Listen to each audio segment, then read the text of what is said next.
being here. Thank us for being here. To say that the ban on Spinoza should be lifted is like saying that you will quit smoking. It's easy. You can do it as often as you like. It's living with the consequences, without cigarettes and with Spinoza. That is the tricky part. To say that the ban on Spinoza should be lifted, it has been done before.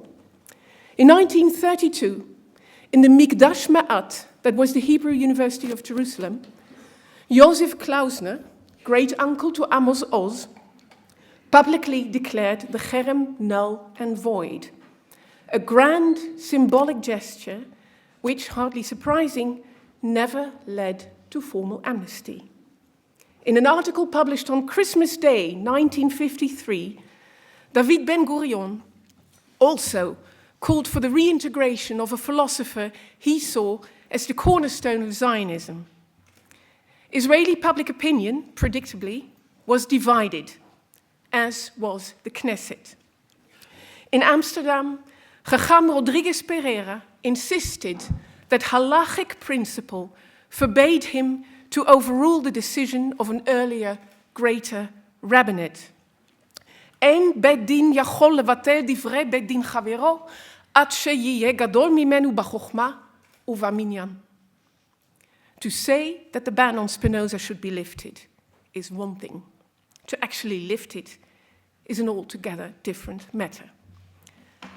Besides, and please allow me to quote Spinoza scholar Yirmiyahu Yovel on this, who in the Jewish world today might be authorized to accept Spinoza back into the Jewish fold? The Lubavitcher Rebbe, the Prime Minister of Israel, the board of the Jewish Theological Seminary, the B'nai Brit, end of quote. Yovel was right, of course. Today we have no one single authority recognized by all layers of Jewish society. But he did overlook one possibly all too obvious candidate for accepting Spinoza back into their fold, the very same Talmud Torah congregation that had banned him from their midst in the summer of 1656. 4 years ago, in 2011, the possibility of undoing the cherem was brought before the Mahamad, the board of the Portuguese Israelite Congregation of Amsterdam. Deeply aware of the gravity and impact of the case, the board invited 4 world experts, all present here today, to form an advisory committee. Their task was not only to inform the Mahamad's internal discussions, but also to analyze and validate their decision from a cutting-edge historical and philosophical perspective. Only then did the Mahamad ask the Chacham, whose presence today we also gratefully acknowledge, to either endorse or reject the outcome of their deliberations. An intricate, very carefully executed procedure which has not led to a revocation of the ban. Not yet. For it is clear that the Spinoza case has yielded at least one important, irreversible result. What was always regarded as a historical fact, Spinoza's cherem, is no longer a certainty, but has become a dilemma. A dilemma which the community courageously has chosen not to suppress, nor to hush up, but to present and debate here today in the unique company of both the academic and the religious establishment, and you, a large audience of Jewish as well as non-Jewish intellectual stakeholders.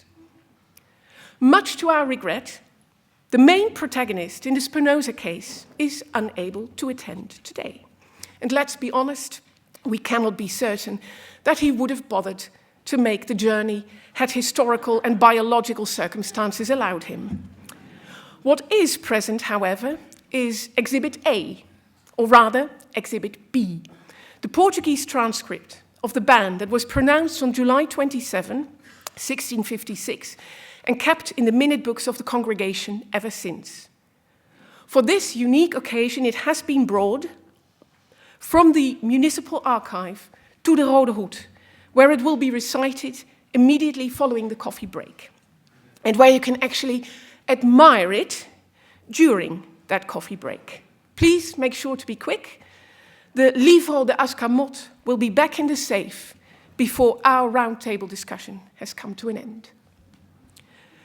But before we proceed to that roundtable discussion, where, as the Americans would say, a stellar lineup of experts will respond to Rabbi Lopez Cardozo's plea for lifting the ban, before we come to that discussion, the members of the advisory committee and Chacham Toledano have each agreed to share with us their evaluation of this iconic, but as we shall see, not unambiguous case. Hazman Katzar, time is short, and a cliché is a cliché is a cliché. None of these speakers need my introduction.